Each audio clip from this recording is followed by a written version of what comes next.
Aris, alamin natin yung kaganapan sa inyo sa April 7 hanggang April 15. Ito ay general reading, guys.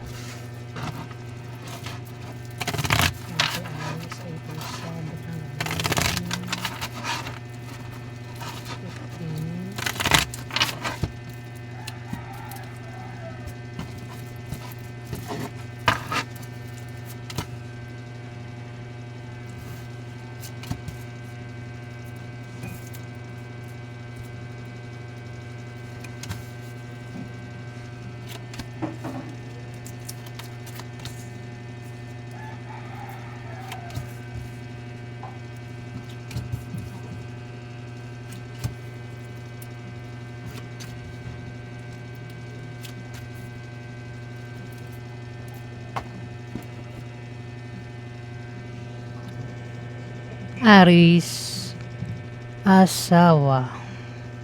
Meron kang asawa. Mukhang okay naman yung pagsasama nyo ng asawa mo dito, Aris.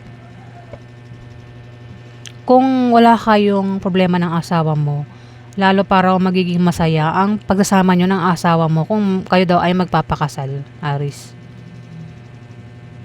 Ayan na. Pwede rin isa pang meaning nito ay favorable long-term preposition or second chance, particularly in economical sense, Aris. Ang asawa mo ay maaaring Capricorn, Virgo, Taurus, and Zodiac sign na bata sa'yo. Wala kayong problema ng asawa mo. Okay yung pagsasama niyong dalawa. Dito may tutulong, oh. Pwedeng tulungan mo siya.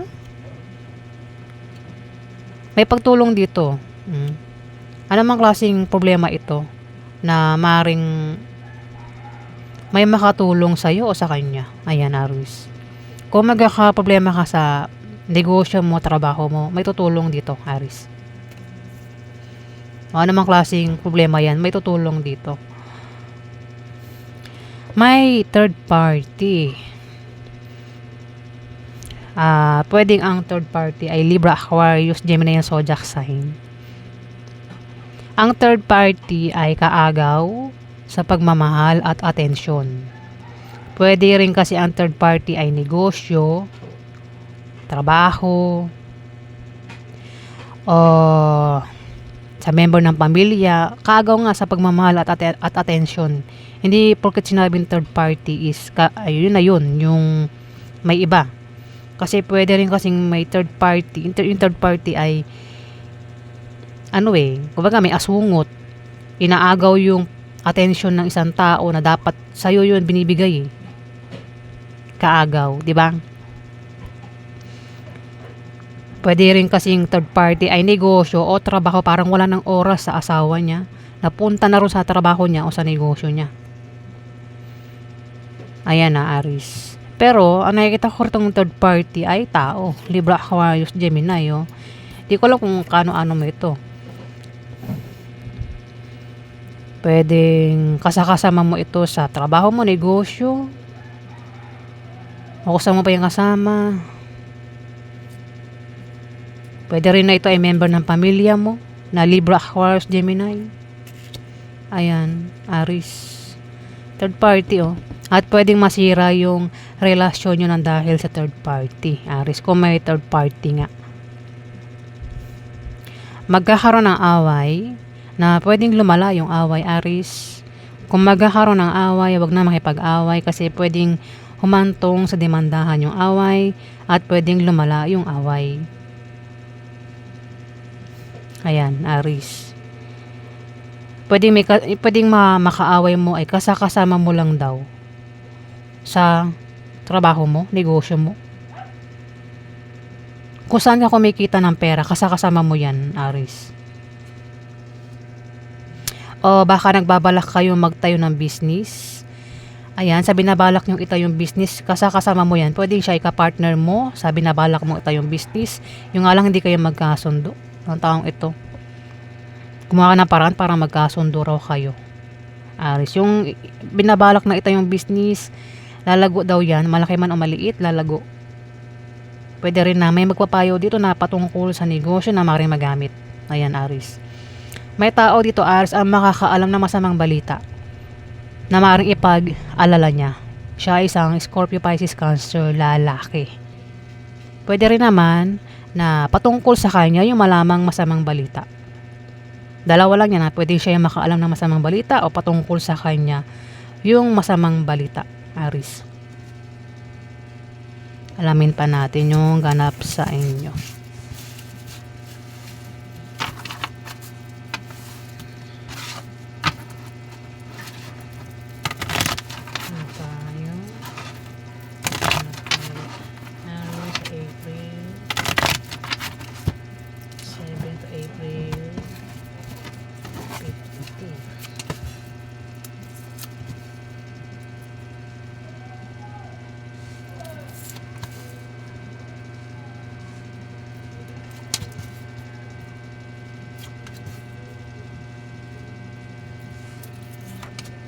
Nanginginig yung kamay ko, nagutom na ba ako? Oh, nanginginig na. Anong oras na ba? Kumain naman ako ng tinapay, pero nanginginig talaga yung kamay ko.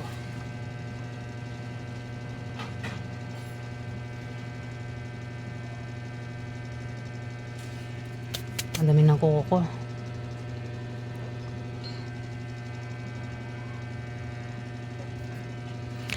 Aries, may inggit sa may naiinggit o may umahad lang, Aries. Aries, ayan. Nabubulol na ako. Yun na, may inggit, may humahad lang sa maaaring sa negosyo, sa trabaho, sa pamana, o basta sa binabalak kasi parang may nagbabalak tumaya sa mga games, online games, loto, pero may humahad lang, may inggit. Scorpio, Pisces, Cancer, babae tsaka lalaki. Meron din Libra, Aquarius, Gemini, lalaki. Meron din Aries, Leo, Sagittarius, babae. Maaaring isa kang babae, ikaw ito, Aries. Kung hindi ikaw ito, maaaring ito ay Sagittarius o Leo, babae.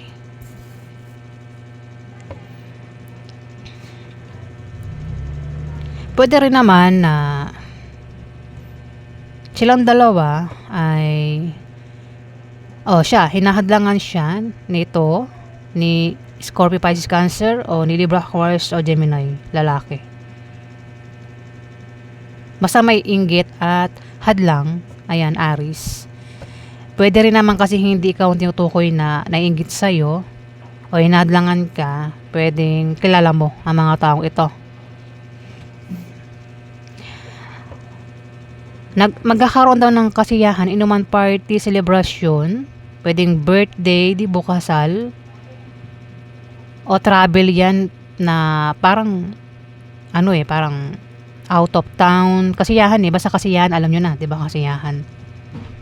Ikaw, Aries, parang may plano na magbakasyon, mag out of town nga, mag-swimming, ganyan, pumasyal, o birthday, dibo, kasal nga yan, binyag, ayan. Maring maimbitahan ka, o kung sa inyo maghanap, ikaw yung mag-iimbita, Aries.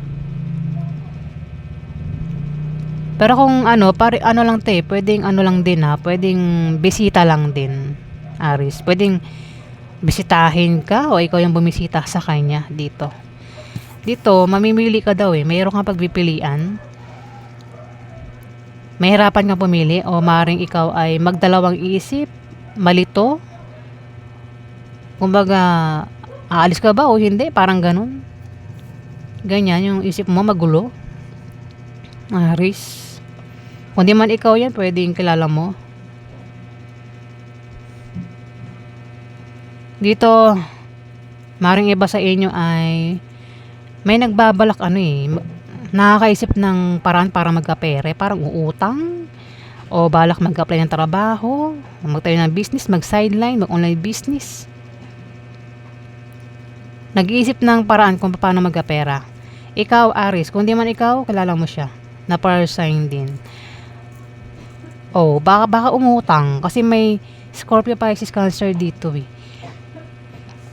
parang uutangan ang isang person. Pwedeng utangan ka o utangan itong kilala mo, Aris. O bayaran sa utang. Ayan, Aris. Alamin natin yung outcome naman. Outcome kay Aris. Gamit tayo ng ibang card. Outcome kay Aris. April 7 to April 15.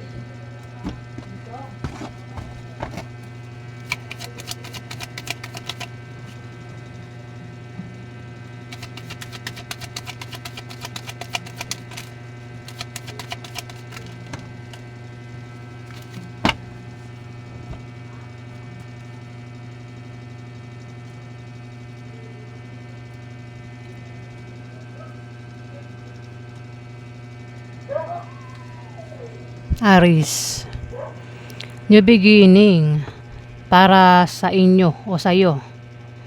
New beginning, ito yung mga bagong opportunities ang darating, Aris. Pwedeng may mga alok na bagong trabaho, bagong love life, bagong negosyo, basta bago lahat eh. Maaari din na magkaroon ka ng kasaganaan sa material na bagay, Aris. O maaaring makatanggap ka ng pera, Aris. Magkakaroon ng reunion, Aris, sa April 7 to April 15. Reunion, pagkikita. Pwedeng ang kitain mo ay, wait lang. Ayan, ang katinalamunan ko. Ano ba yan? Napigilan. Sorry guys. Pwedeng ka-reunion mo, member ng pamilya mo, kamag-anak mo, asawa mo, third party, ex mo, nililigawan mo, maniligaw mo, kaibigan mo, basta meron kang ka-reunion daw, Aris. Pwedeng umalis kayo, Aris. Alis yan o, travel o. Aalis ka, pwede makipagkita nga sa ka-reunion o aalis kayong dalawa. Hindi lang dalawa, baka may kasama kayo dyan, Aris. Ayun, may travel oh. Sisimulan mo na raw, Aris, itong plano mo, binabalak mo. Kung ano man ito, Aris. May pagkikita eh. At mukhang magiging masaya naman sa pag-travel, pag-alis. Kung nagkakaproblema, parang kung nagkakaproblema sa pera, nakakahanap din ng solusyon sa pera. Ayan. Hindi bumibitaw eh.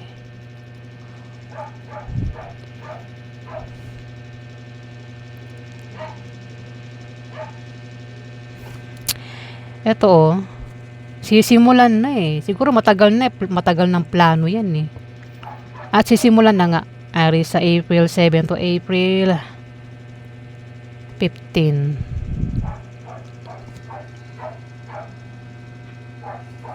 Pwedeng pumunta ng ibang bansa o dito lang sa Pilipinas, city to city, per province, basta alis, magka-travel. Ayan, hindi lang ikaw, may kasama ka dito. Pwede makipagkita. Ayan, Aris. O maaaring may mga anak, may mabubuntis. Ayan, Aris. Ayan po yung ganap sa inyo. Maraming salamat po guys sa nag-like at nag-subscribe. Maraming salamat po.